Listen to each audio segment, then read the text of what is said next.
Bonjour à tous, c'est Jane dans la jungle et bienvenue sur ma chaîne. Je vais vous parler aujourd'hui de cette palette restreinte, la Zorn palette. La Zorn palette, c'est une palette restreinte qui a été attribuée au peintre suédois Anders Zorn.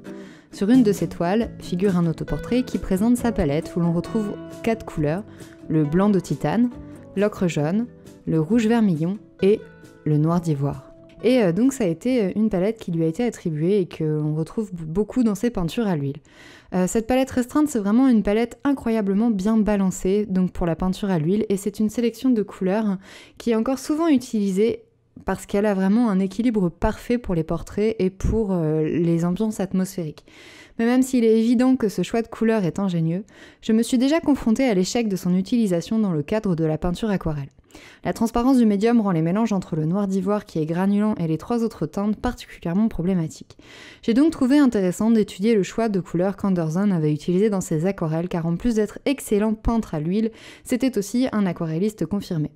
J'ai donc commencé à rechercher plusieurs de ces aquarelles et là je me suis vraiment rendu compte qu'il était impossible que la Zorn palette classique, donc celle qu'on retrouve régulièrement, blanc de titane, ocre jaune, rouge vermillon et noir d'ivoire, soit vraiment sa seule sélection de couleurs pour la peinture à l'aquarelle, et donc j'ai essayé d'obtenir plus d'informations.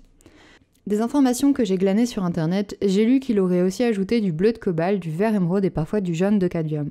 En regardant ces aquarelles, c'est vraiment des couleurs que l'on retrouve facilement visuellement, qu'on arrive facilement à identifier, et j'avais vraiment malgré tout quand même beaucoup de mal à comprendre comment il obtenait des couleurs noires froides, sans granulation, comme dans le fond de cette aquarelle qui par ailleurs est saisissante. Vous pouvez voir quand même que dans le fond, il y a une sorte de bleu noir très très fort, hein.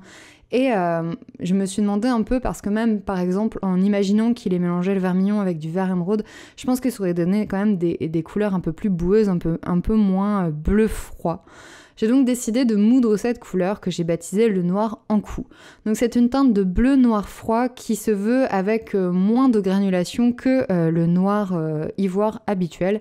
Et j'ai donc commencé à tester en fait cette palette restreinte en ajoutant ce noir en coup donc à la palette classique qu'on retrouve de la Zorn palette. Et donc dès le premier nuancier, j'ai compris que c'était vraiment la clé pour pouvoir travailler en fait avec des couleurs plus sombres, plus ou moins froides, obtenir du vert en mélange avec l'ocre jaune, des violets muets avec le rouge vermillon, et en fait ça permettait vraiment pour moi d'avoir vraiment une palette à l'aquarelle qui était beaucoup plus efficace. J'ai donc décidé de moudre ensuite une imitation de vermillon spécialement pour cette palette en choisissant la teinte qui correspondait parfaitement entre le vermillon orangé et le rouge de cadmium que je trouvais un petit peu trop froid. Donc j'ai vraiment essayé de moduler un petit peu cette teinte pour qu'elle soit vraiment dans la teinte qu'il fallait pour cette palette restreinte de la palette d'Anders Zorn, donc la Zorn palette. J'ai donc préparé quelques boîtes d'aquarelle de cette Zorn palette en stock super limité, donc en fait comme j'étais en train de travailler pour me faire ma Zorn palette, je me suis dit je vais en faire plus pour proposer à la vente les gens qui seraient intéressés pour tester cette Zorn palette à l'aquarelle. Donc j'ai vraiment fait un tout petit peu plus que le stock que je faisais, donc c'est disponible sur ma boutique en ligne, donc le lien est dans la description. C'est vraiment pour les aquarellistes qui seraient intéressés, qui avaient déjà essayé un petit peu par exemple de tester la Zorn palette et qui s'étaient pas forcément trouvé trop contents du résultat, et donc là franchement j'ai vraiment essayé d'équilibrer au maximum cette palette.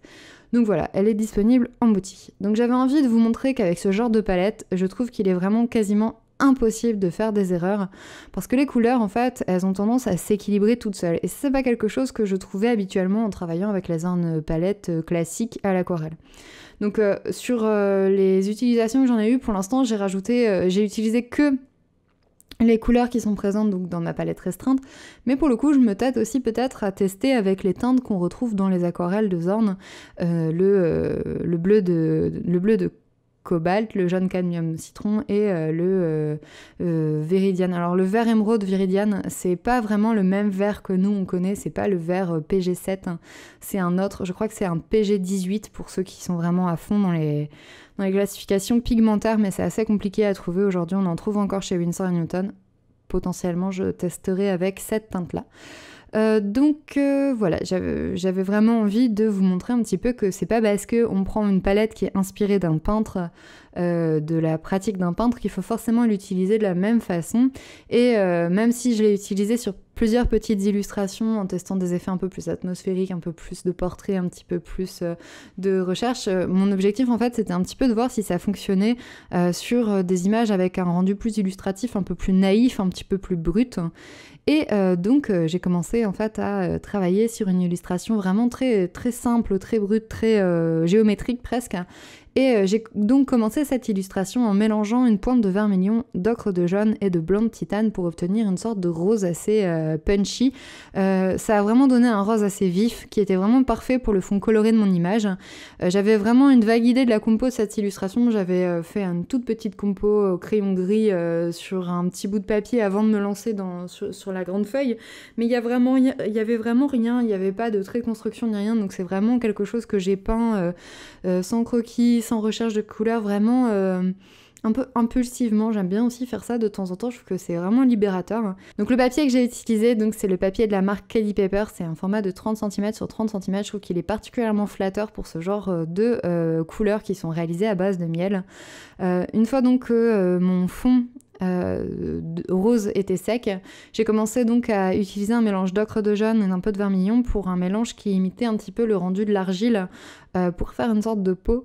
Et ensuite j'ai utilisé donc différentes teintes, le vermillon pour les pétales de la fleur, puis ensuite j'ai essayé de faire une sorte de mauve en utilisant du vermillon, du blanc et une touche de noir en cou.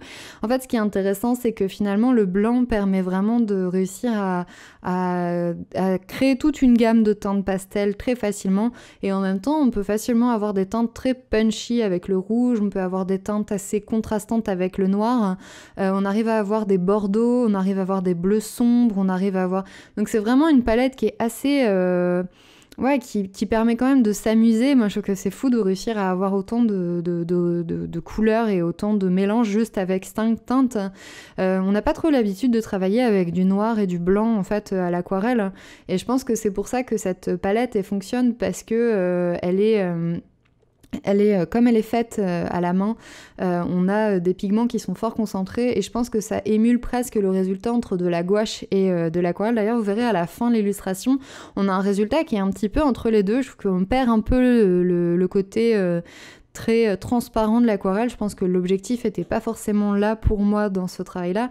Par contre, forcément, il faut bien laisser réhydrater les pigments avant de commencer à les utiliser, notamment le blanc et le noir, pour avoir quelque chose qui vient vraiment, qui est assez avec une bonne couvrance. Faut pas hésiter à en utiliser pas mal si vous voulez vraiment avoir cet effet-là. Après, bien sûr, vous pouvez l'utiliser d'une façon beaucoup plus classique, beaucoup plus proche de l'aquarelle classique.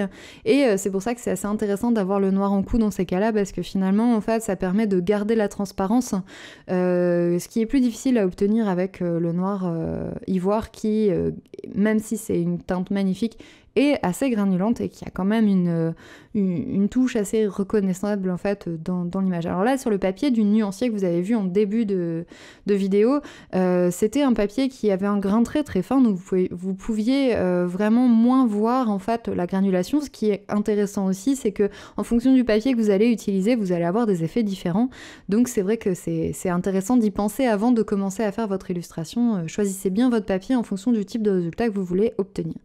Donc voilà, je suis super contente de partager avec vous cette réalisation de ma palette d'Underzorn.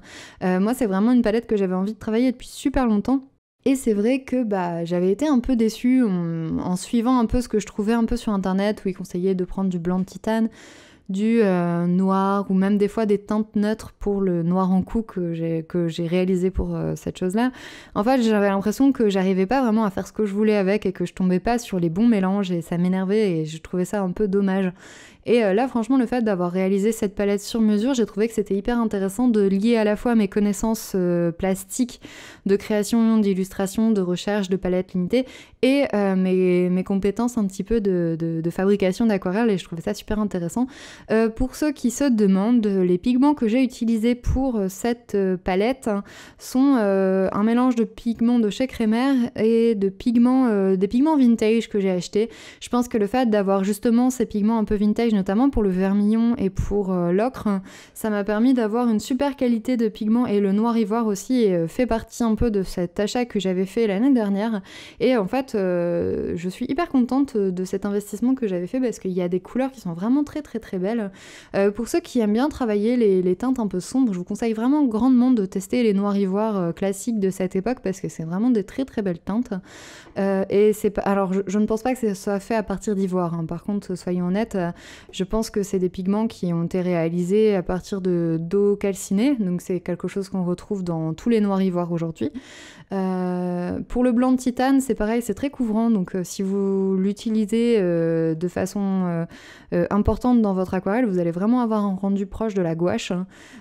Et pour le vermillon, bah, c'est pareil, c'est une teinte très punchy, hein, c'est vraiment très très fort.